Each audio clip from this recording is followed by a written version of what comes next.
തിരുവനന്തപുരത്തെ യൂത്ത് കോൺഗ്രസിന്റെ ജില്ലാ പ്രസിഡന്റായിരുന്നു.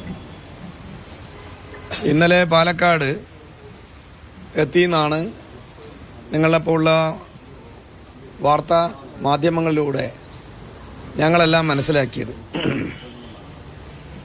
ഇന്നലെ ഇവിടെ എത്തിയപ്പോൾ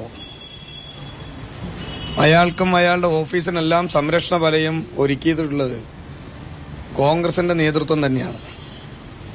ഞാൻ മനസ്സിലാക്കിയത് ശരിയാണെങ്കിൽ കോൺഗ്രസിന്റെ ഉന്നത നേതാവായിട്ടുള്ള മണ്ണാർക്കാട്ടിലെ തെങ്കരയിലെ ശ്രീ പൗലോസ് മരണപ്പെട്ടിരുന്നു. അദ്ദേഹത്തിന്റെ വീട്ടിലേക്ക് രാഹുൽ മാങ്കുട്ടം പോകുമ്പോൾ അവിടെ ബെന്നി ബെഹനാനും തങ്കപ്പനുമെല്ലാം വേറെ കുറെ ചില കോൺഗ്രസിന്റെ നേതൃത്വം അവിടെ ഉണ്ടായിരുന്നു.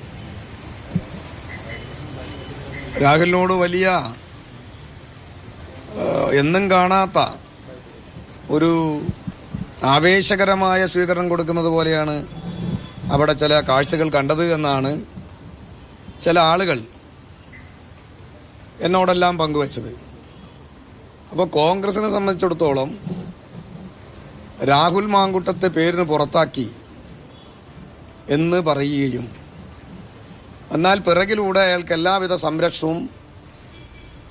സംരക്ഷണ വലയും തീർക്കുകയും ചെയ്യുന്ന നിലപാടാണ് കോൺഗ്രസ് നടത്തിക്കൊണ്ടിരിക്കുന്നത്. ഇതിന് യഥാർത്ഥത്തിൽ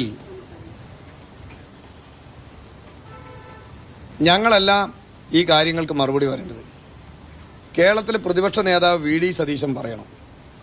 വി ഡി സതീശന്റെ വാക്കുകൾക്ക് പുല്ല് വില കൽപ്പിക്കാൻ കേരളത്തിലെ പ്രദേശ് കോൺഗ്രസ് കമ്മിറ്റി അതിന് നേതൃത്വം കൊടുക്കുന്ന പല നേതാക്കളും ഇപ്പോൾ തയ്യാറല്ല. പാലക്കാട്ടെ CPM ജില്ലാ സെക്രട്ടറിയുടെ പ്രതികരണമാണ് കണ്ടത്. ഗോകുല പ്രതികരണം തേടുകയാണ്.